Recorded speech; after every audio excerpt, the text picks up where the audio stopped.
Peça desculpas. There's this stereotype of samba being music of party and joy and happiness. It represents that, it has this place, but it also has another side that is very, very violent. It talks about inequality, talks about racism, about slavery, about all these past traumas of Brazilian history. And I wanted to show this other side and to show that samba can be used to make a political statement also. And as Brazil and Portugal share a lot of history, they can relate to that also. Não dói.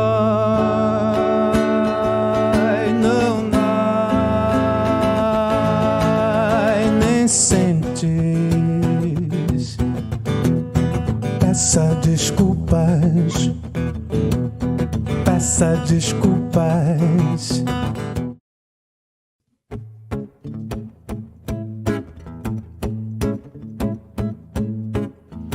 Se o operário soubesse reconhecer o valor que tem seu dia, certo que valeria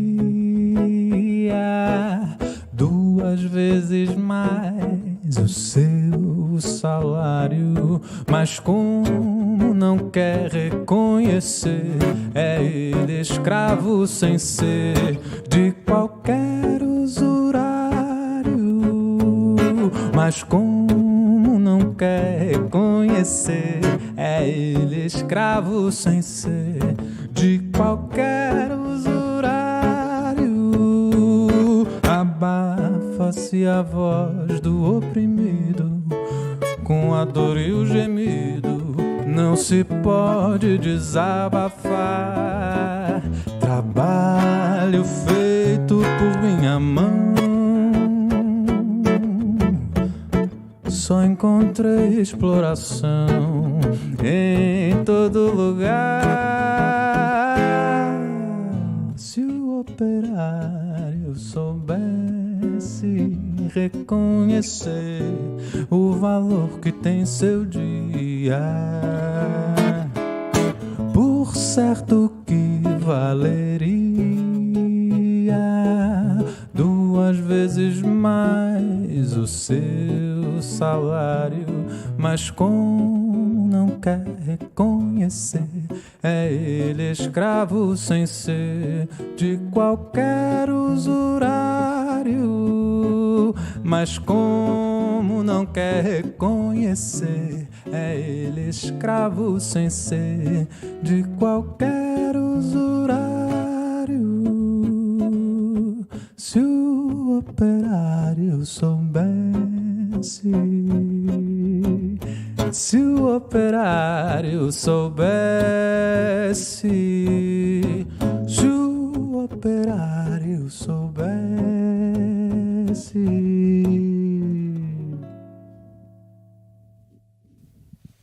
Hey everybody, I'm Derek Mazzoni. You're watching Sama, Sales Record Music and Art in Lisbon at the Womex Festival 2022. It's a beautiful city. It has a complicated history and has amazing musicians from all over the world. Today, we just had a beautiful session with Brazilian artist Luca Argel. He has a new record out called Samba de Guerrilha. Here it is, vinyl. We love it. There is a song on here that was actually, it's a samba written by a Portuguese composer. Luca's here.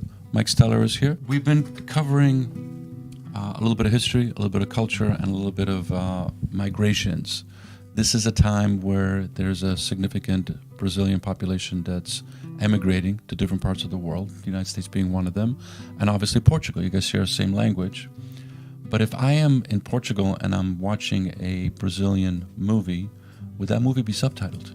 No, because we have like since the 80s and the late 70s, we have always a culture of having Brazilian soap operas. So okay. the influence of Brazilian culture in Portuguese society has been here, and even in things as simple as names of kids. You know, there was a period in the 80s where kids were named after a character of a Brazilian soap opera, and so it was really a strong influence. I remember this famous soap opera called Gabriela with Sônia Braga. For the last episode of the soap opera, the Portuguese Parliament stopped the session. National holiday. Yeah, national holiday. Interesting. Yeah, so the cultural exchange. Okay, Brazil has a powerful culture. You know, it's music. Yeah. It's all over the world. Obviously, football. But it also has its own history. More people know about Brazil than they know about Portugal, worldwide. How is that relationship now? How is that relationship from a cultural and musical perspective? How is Brazilian music absorbed into the Portuguese psyche, and how is Portuguese music being absorbed into the Brazilian culture? Yeah, it's not a symmetrical relationship. If the first question you asked, if it were the other way around, a Portuguese movie in a Brazilian cinema, it probably would be subtitled. I think there's a bigger chance that it would be subtitled, because Brazilian music has been around in Portugal for decades, very popular. It's very, very common. The years that I've been living here, it's the most common thing to talk to Portuguese people that know more about Brazilian music even than I do. They are really, really familiar with Brazilian music. Yeah, it's not hard to find Portuguese people that love Brazilian music and know everything about it. When I talk to my Brazilian friends that live in Brazil, it's me who have to show them the musical discoveries that I've made here. Because if I don't do that, they probably will never hear them. I hope it changes, but it's still a relationship where Brazil exports a lot of cultural stuff, especially music, and Portugal has always been eager to receive that. 2 questions. Brazil is gigantic. It's one of the biggest countries in the world. Yeah. And if you go to Sao Paulo and you go to Salvador, you are in 2 different parts of the world. Like Bahia is a culture, a country in its own right, but it's Brazil. So if I'm emigrating to Portugal, if I'm from Salvador, it might be easier for me to work with Mozambique and Angolan musicians because we're closer to an African reality. But you are here now, you're Brazilian, and you're a musician. Is it easy to work with musicians from the diaspora? Do you guys have this commonality together? Sometimes in a situation ends up like, against the empire, where, you guys, everybody fought against the empire at one time or another, so you have the thing in common. Now you're living here, and especially in Lisbon, it's a melting pot. Where you walk around, you see, you hear, you eat, all of these things. How does that play in your identity, and how does that play in your identity as a musician? Do you stay pure, like, I'm just going to do samba, I'm just going to do this thing, or is there more of a fusion or a melding or a gumbo or whatever the version of that could work? Brazil has a different story of colonization, very different than the African countries. Colonization in African countries is something much more recent than it was with Brazil. Mm-hmm. So we're kind of in different stages of dealing with this past. And here I have had the opportunity a few times to work with African artists, and it's a more delicate subject. At least from a perspective of an African artist. I think it's more delicate than it is with Brazilian artists to talk about the colonial past of these countries. I understand. I mean, I'm beginning to understand. Brazilians listen to Angolan artists, Mozambican artists. Is there a exchange like that? In Brazil, yeah. Not very much. Okay, so no. Yes, Brazil. It's a very, musically speaking, is a very self-centered country. It consumes basically Brazilian music and American music. Yeah. There's not many room for other things. Maybe some other South American, but even in South America, I think the other South American countries are way more link together with each other than with Brazil. It's also because of the language. Because of the language also, yes, of course. Yeah. But do you think, for example, you moved here 10 years ago, okay? Yeah. Was that choice of coming to Lisbon a way to get away from those restraints you are speaking now, of being so self-centered? Were you coming to Lisbon to discover a new world, a reverse new world? No, not at all. First, because I was not aware that Brazil was that self-centered. I became aware of that when I went outside and I started to see how Portuguese people relate to music from all over the world. I think, wow, in Brazil, it's not common for someone to know bands and to follow bands and artists from so different countries. We don't have this we have a lot of variety already inside Brazil. It's enough to fill someone's head. And then I came to Portugal, but I didn't come to Lisbon. I've lived most of the time in Porto. It's different. It's kind of changing now, but it's still very, very far away from having the African presence that exists here in Lisbon. In Porto, it's very, very different. And it has other things. Yeah, I didn't come to Portugal with that in mind. It was something that I discovered when I arrived here. So what was the original idea behind your move? I came here to study literature.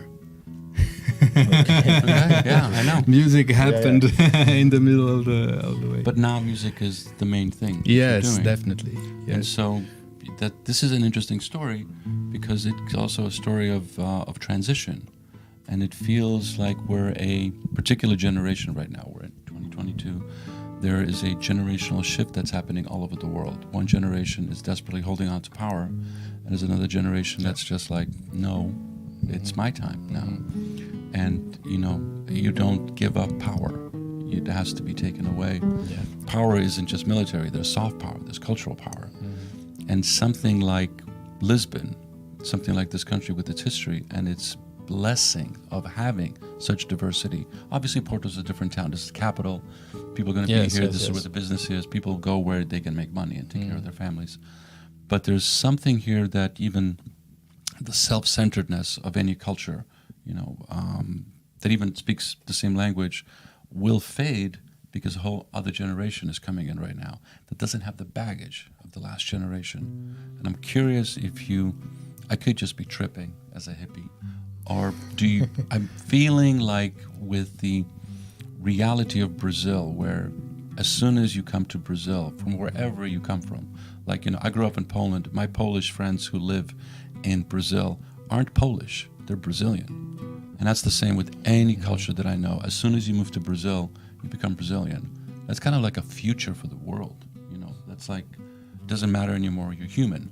And you come together and you have this culture that seems to welcome you, and you don't lose yourself. You're not being forced to be something else. You can find yourself in that. And artists kind of lead the way in the music that they present and the music that they share. And there's something about this place that feels like it could be that in the future. I'm tripping, I know, but what do you think? Yes, it's a very optimistic way of seeing things.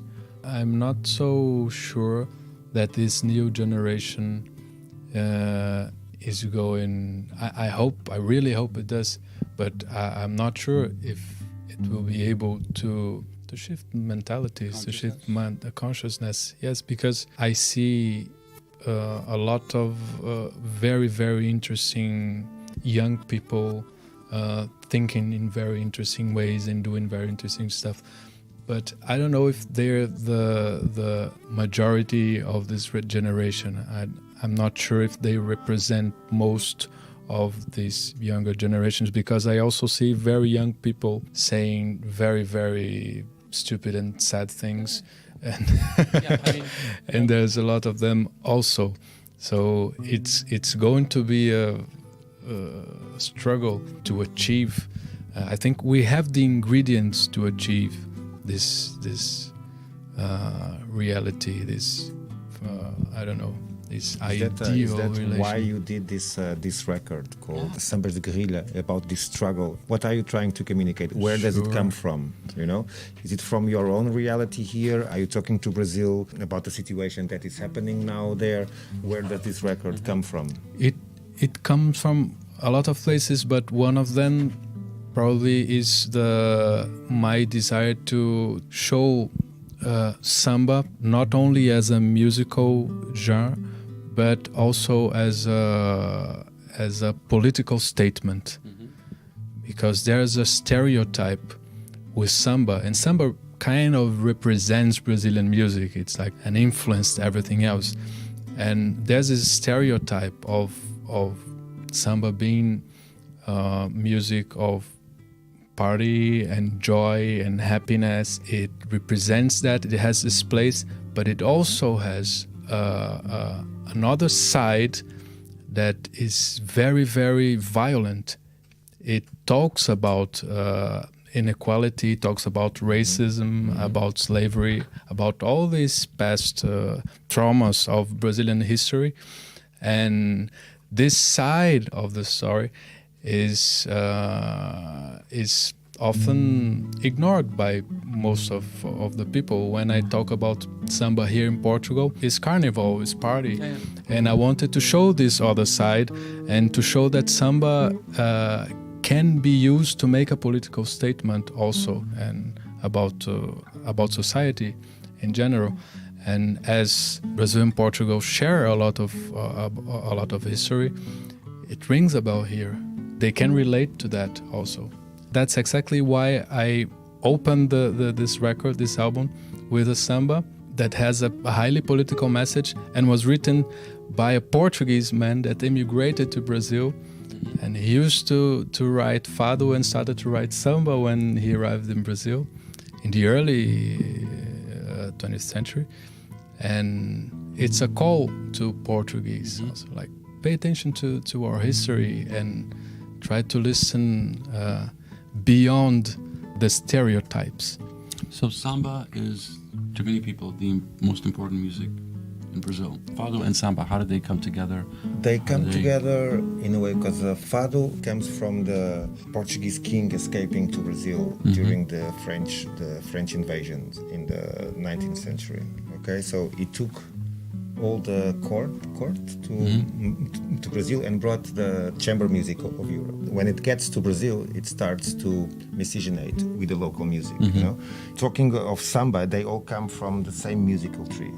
You know, with the modinhas, machiches, those are on the origin of, like, fado went this way, samba went this way. So a lot of people don't know this, that Brazil also actually influenced fado. When it came back to Europe with the more rigid system here, moral system here, they stripped those elements away, the erotic dance, the percussion. So it was too avant-garde, let's call it. And it was losing control. But it changed. It created. And I appreciate that. I didn't know that. I did appreciate that that answer, that description. We talked about the next generation. We talked about your hope, but also your fear that it might not be changing. We talked about how music can actually create alchemy, can actually create a transcendent state. We all have had it. We heard something and we became different people after hearing that. And you decided to make it. You and I decided to champion it and present it because we know the power of something like this. So I'm not going to say I'm countering your point, but I'm way more hopeful that the next generation can actually come in and make that change only through connecting and creating that kind of, like, you're from here, you're from here, you're from here, from here, but through music, through art, we become one. And we go someplace else through that. And that is going to have a hard time happening in some place like Sweden, Norway, a country that's really homogenous, that has, like, the same people. But in a place like Portugal, where you've got all these people here together in all these backgrounds, you could start creating something that will can lead us there in the future, and also can be quickly adopted, just like Brazilian music has all over the world. I think you have the tools and the ability and the scene building to make something like that happen. So do it. please. Yes, I'll do my Does that make best. sense? Yes, Okay. absolutely. And it's something that I've been thinking about lately, that we've been dealing these last few years with a lot of unreasonable speech that kind of drives people to a very violent radicalism. Mm-hmm. It feels like no matter what you say, no matter how you try to argue with people that are already intoxicated by this atmosphere, they don't arrive there by reason. Yeah. They went there, they arrived there by feelings. It's something way more. It's more emotional. Fear and I don't know, other emotions also. And maybe the way to bring these people back to something better is not through reason, is not through arguments, but through emotion also. And then when they kind of disintoxicate, we can start to dialogue again. But that's what music does. I don't speak Portuguese, but I love Brazilian music. I love fado, so it becomes really interesting. And the other thing, so I just want to show the record, of course, brand new. Buy it. Where can I buy it? Online at my website, at my Bandcamp. Okay, perfect. Search Luca Luca Argel Argel on Bandcamp, and you'll find me. But back to our beautiful dream for the future. There is a indigenous storyteller that I worked with just 2 weeks ago. His name is Delbert Miller. He's a Skokomish tribal storyteller. It's an Indian tribe outside of Seattle, and he calls this thing the. He deals with a lot of young, angry young men who are trying to find themselves. And he says, like, you get them in the side. If you're trying to get them this way, they're ready for you. They will resist. But if you get them and they're like, and it changes that. And I've had that same thing listening to certain songs. And it's just like, it's not hitting. It's just, it works you in a different way. And you're not ready for it. And you're swept up in it.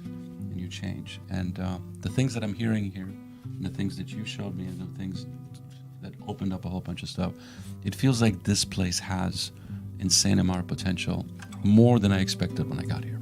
Yeah, there's a lot happening, definitely, and it's still bubbling. This coming of a second generation of Brazilians to Lisbon, more like a strong, more cultural presence here. So, and I'm curious to pick your brain on how was your adaptation coming from Brazil, dealing with a lot of stereotypes from the previous wave of Brazilians coming to Portugal. How did you adapt as a person and as an artist? It was easier than I expected, but I have at least two great advantages as an immigrant here in Portugal. First one is I'm a man.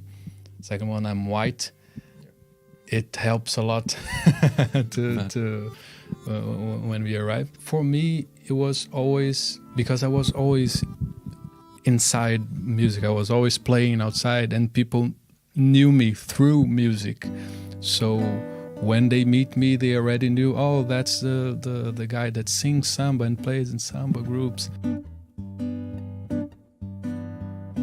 Vivem dentro de mim dois demônios rivais, vai ao botequim, o outro à casa dos pais, estuda latim, o outro só lê jornais.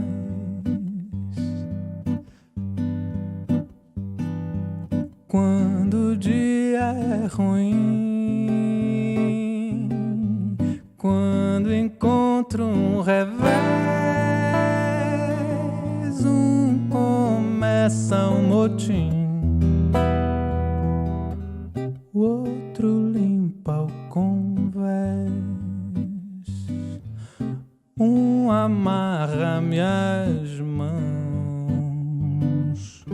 o outro solta-me os pés.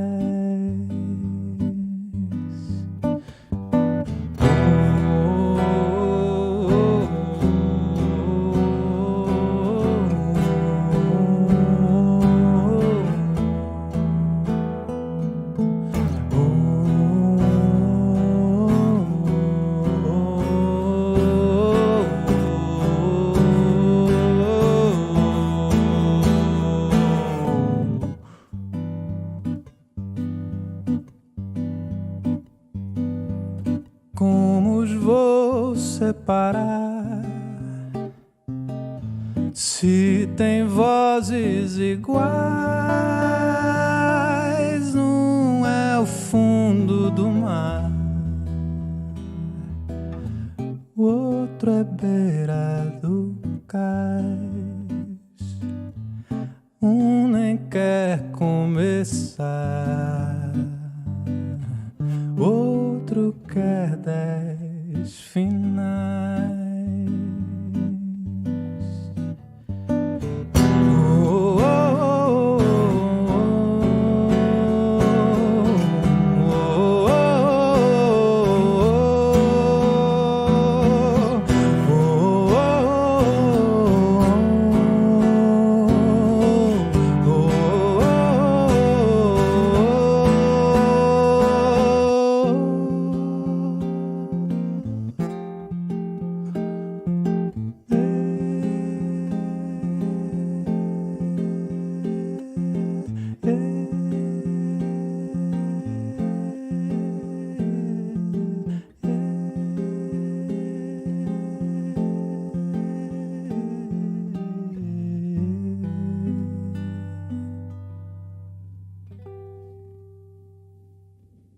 Vamos pegar aqui no que estávamos a falar antes sobre o que é hoje em dia ser um artista e um brasileiro em Portugal. Tu vieste há 10 anos, como é que tem sido esse processo de adaptação, integração e ao mesmo tempo como é que sentes que a comunidade brasileira artística que tem impactado o sistema cultural português? Eu também tenho muita curiosidade de ver qual vai ser o efeito disso a longo prazo, porque realmente estou aqui há 10 anos e tenho visto de perto cada vez mais forte a presença brasileira em Portugal, especialmente em Lisboa. Muitos amigos, muitos músicos vindo para cá e, de certa forma, alterando as dinâmicas culturais da cidade, a oferta de música da cidade, até, de certa forma, modos de apresentar e de tocar. Aqui em Lisboa já tem blocos de carnaval que desfilam em fevereiro pelas ruas da cidade. Já estou aqui há bastante tempo, mas imagino para um brasileiro que chegue agora, ele já vai encontrar uma cidade em que ele vai identificar muitas referências que ele já conhece, vai encontrar muitas pessoas brasileiras também, com quem ele pode se identificar ou não. Mas isso é outra coisa que existe no Brasil também. Para mim, pessoalmente, como eu comecei a participar de grupos de samba, especialmente, desde os primeiros momentos que eu cheguei em Portugal, a minha forma de conhecer pessoas aqui foi sempre através da música. E isso é muito bom, isso me deu uma experiência muito boa, me facilitou um pouco a adaptação, porque fiz amizades em espaços onde as pessoas mais ou menos tinham os mesmos interesses. No mínimo, tinham interesse por música e música brasileira. Então, eu conheci pessoas já de um ponto de partida muito, muito interessante. E mais confortável também, com mais referências. Claro. Tu, além de músico, também és um ativista, és um agitador. Uma das coisas que esta nova onda de imigração brasileira trouxe foi um maior ativismo e uma maior consciencialização em questões como género, identidade, minorias. Onde é que tu te situas, te situas aí? Do lado dessas minorias. mas vocês trouxeram umas práticas mais in your face. Tipo, não, entendi. E isso foi um choque positivo, a meu ver, também, em como esses assuntos passaram a ser abordados aqui. Eu tento contribuir para que esses assuntos tenham o máximo de repercussão possível. E tento fazer com que o meu trabalho reflita isso. Sei assim por alto, e gostava que contasse um bocadinho dessa história, que tiveste uma coisa com o Instagram sobre um post que fizeste sobre qualquer coisa ligada aos Correios Portugueses e com manuais de escola do antigo regime. Portanto, mexeste aqui com algo ainda mal resolvido na nossa sociedade, que é a nossa relação com o antigo regime. Conta-nos um bocadinho o que é que se passou aí. Pois é, isso foi eu acabei ficando sem minha conta de Instagram durante 10 dias por causa disso. Tive a minha conta suspensa por causa de alguma denúncia, provavelmente.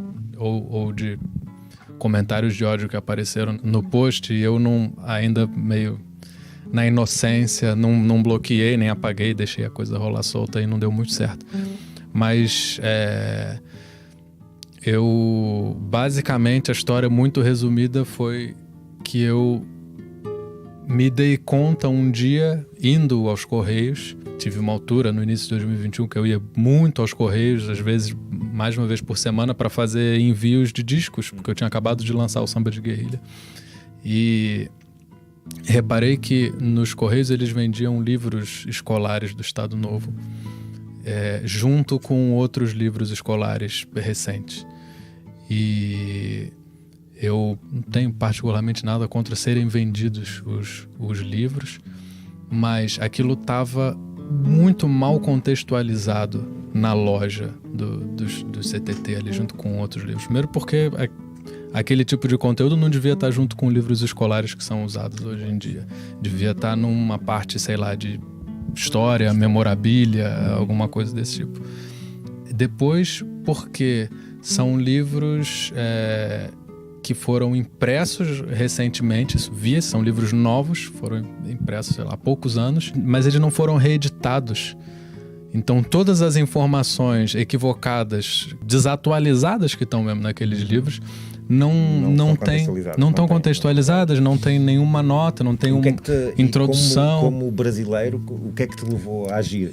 E outra coisa, que me estava a falar sobre os comentários na tua conta de Instagram, eram vindos de portugueses, brasileiros? Sim, de portugueses. São sempre homens portugueses brancos. Assim, 99% de todos os comentários mais violentos que chegam sobre esse assunto de colonialismo, Estado Novo e tal. E eu achei aquilo simplesmente muito, muito mal, e achei que cabia uma crítica, e dividir a crítica com as pessoas, porque a Estante parecia uma coisa completamente naturalizada e que eu acho que não deveria ser.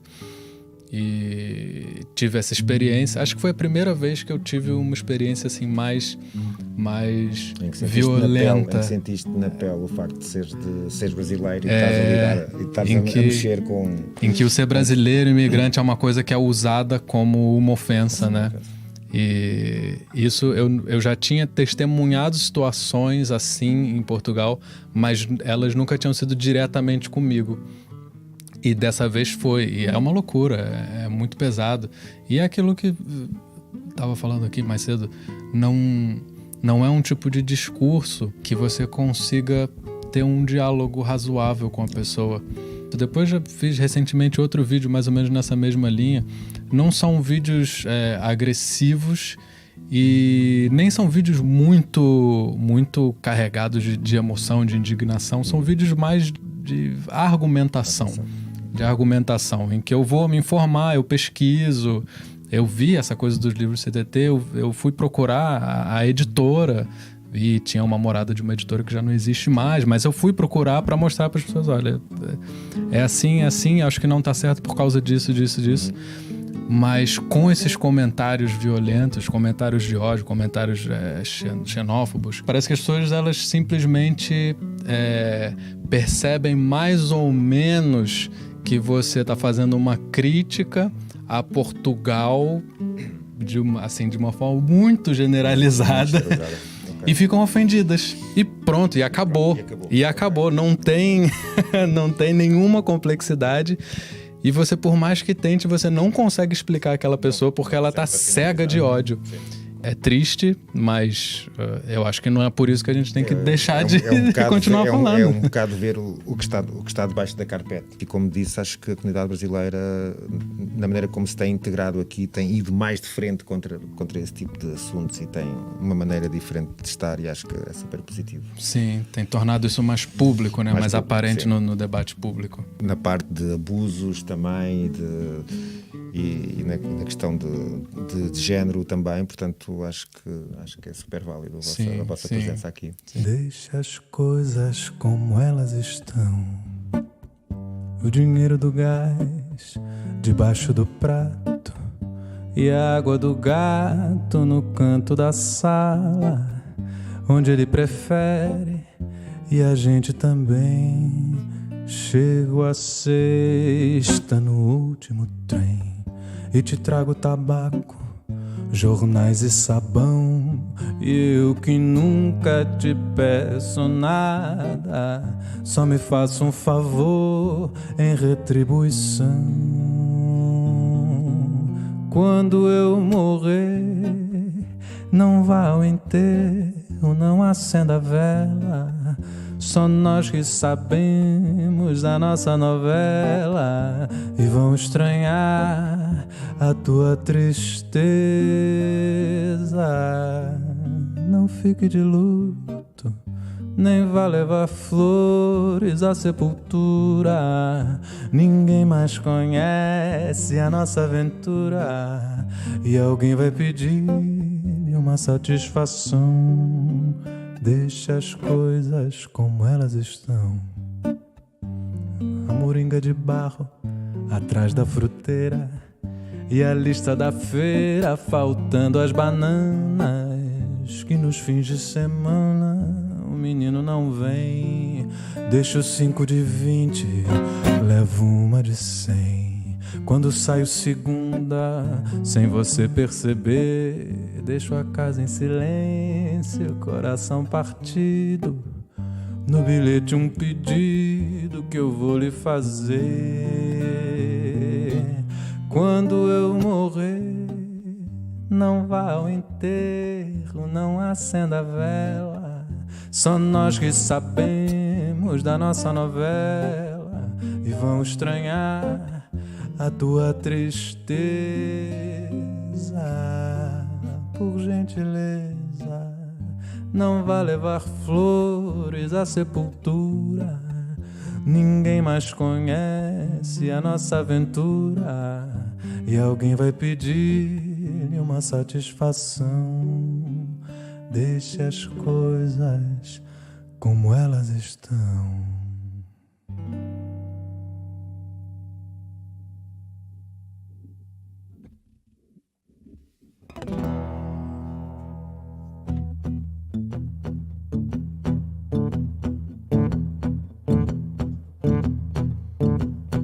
Peça desculpas, peça desculpas, peça desculpas, senhor presidente.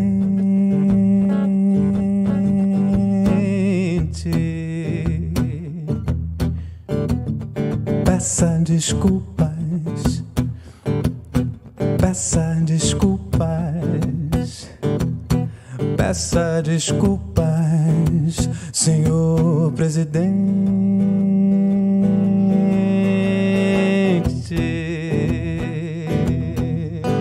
Não dói, não dói, não dói, nem sentes. Peça desculpas, peça desculpas, peça desculpas, senhor presidente.